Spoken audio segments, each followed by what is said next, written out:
even though you properly dump your holding tanks and put the right chemicals in, it's still a good idea to sanitize them every once in a while, especially when you take them and put them into storage for any amount of time. The best way to do that is take a quarter cup of bleach with a gallon of water, and depending on the size tank you have, mix up anywhere from 8 gallons of that solution and then completely fill your tank up.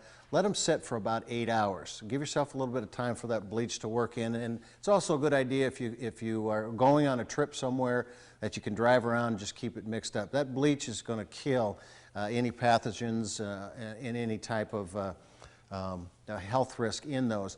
Once you dump it down the drain then, and bleach is fine to put down any dump system. In fact, bleach is what's used if you get arsenic in a well. That's what they would use to fix that. So do that before you put it into storage. It's going to help kill the bacteria in there, the pathogens in it. You're going to have a much nicer smell coming out of that and a much more enjoyable RV experience.